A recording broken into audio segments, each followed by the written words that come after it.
Hello and welcome. Today I'm bringing you my review and ranking of the Activision Collection 2 for the Evercade. The Activision Collection 2 consists of 15 games for the Atari 2600, all developed by Activision or iMagic, because Activision bought the rights to some of the iMagic games after iMagic shut down. But the majority here are Activision games. I'll start out with a caveat that 2600 games and early arcade games don't generally do it for me as much as your 8, 16 and 32-bit games. I generally prefer things with a bit more meat on them, but that doesn't mean I don't enjoy or can't appreciate a small dose of arcade action. But safe to say, if you are more into this era of gaming than I am, you might get more out of this collection than I do. But anyway, let's get on with it. So I'll start off with going through each individual game and giving you my rough thoughts on them. So I'm going to start out with Checkers, and this is a fairly straightforward take on Checkers or drafts. It's fine, it works well enough, but it's not something I'm ever really going to play that much.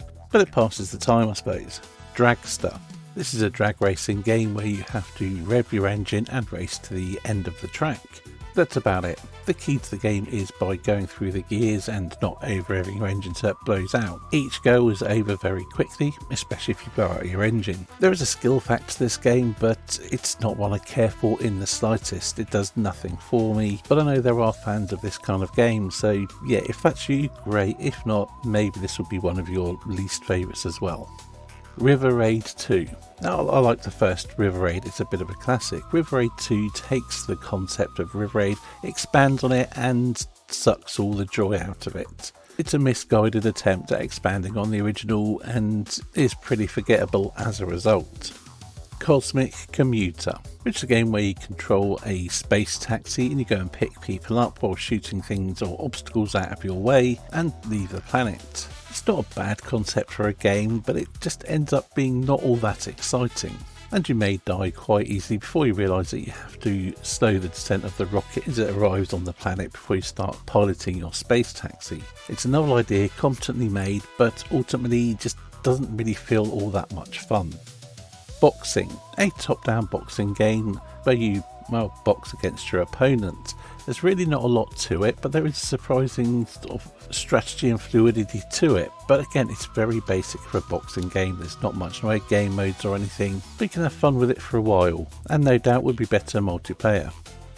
Moonsweeper, a space-based game where you land on planets, rescue miners or stranded people, and return to space before repeating the process on another planet.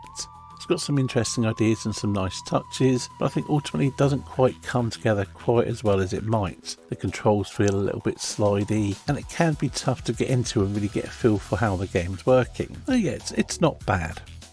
Stampede, a cowboy simulator where you ride on horseback rounding up the cattle. It looks very simple and it seems very simple at first, but there is a bit more strategy to it and you can find some fun with it, and I did find it ends up more compelling than I first expected. I wouldn't say it's an all-out classic, but yeah, it's fun getting to grips with and it's good for a quick bash here and there. Skiing. Yep, it's a skiing simulator, skiing arcade game. It's not really much of a simulator, but it's quite fun. Go down the hill, dodging through flag gates and things, depending on the mode you choose, which is slalom or downhill runs. That's it. There's not a huge amount of game mode, but it is quite fun. It's simple and easy to pick up and play. Oink. The three little pigs in game form. Defend your house from the big bad wolf, or in 2-player mode, someone plays as the big bad wolf as well. It's okay. It's better than you might think at first glance. There is some possible comedy value to be had from it, depending on how dirty or immature your mind is. Yeah, it's okay. Better than you'd expect, but not a classic. Plaque Attack. A dental hygiene based shoot 'em up, where you shoot waves of oncoming junk food and stop them from eating away at your teeth. Doesn't sound like the most fascinating concept, but yeah, it does get quite fun. It is not a bad little shooter. Fairly basic, but again, fairly pick up and play as well. Robot Tank, which is probably Activision's answer to Battlezone. Control your tank, shoot enemy tanks, go through different weather conditions. It's got an interesting damage mechanism. Not a bad little game, can be a little bit frustrating at times when your vision goes on your tank or your movement's hindered, that sort of thing. But yeah, not a bad game and pretty impressive given the hardware and the sort of pseudo 3D effect. Spider Fighter, a fast-paced fixed shooter where you're shooting bugs and protecting eggs or fruits or whatever it is, I can't remember now. Yeah, it's fast-paced. It gave me a bit of a Jeff Minter vibe with its pace and franticness, and yeah, I think it's a really good fixed shooter. Sequest, another single screen shooter, this time where you're taking a submarine, diving down, shooting enemies, rescuing divers and returning to the surface. It's got a good risk reward mechanism and is surprisingly fun. Hero, or Helicopter Emergency Rescue Operation, where you control your character with his helicopter pad descending into mines to rescue trapped miners. Now I think I'm less keen on this game than many, but it is something of a classic, has quite a fun gameplay loop, has a bit of a challenge, so yeah, definitely a decent game, and it feels like a bit of a change of pace from many other games on this collection.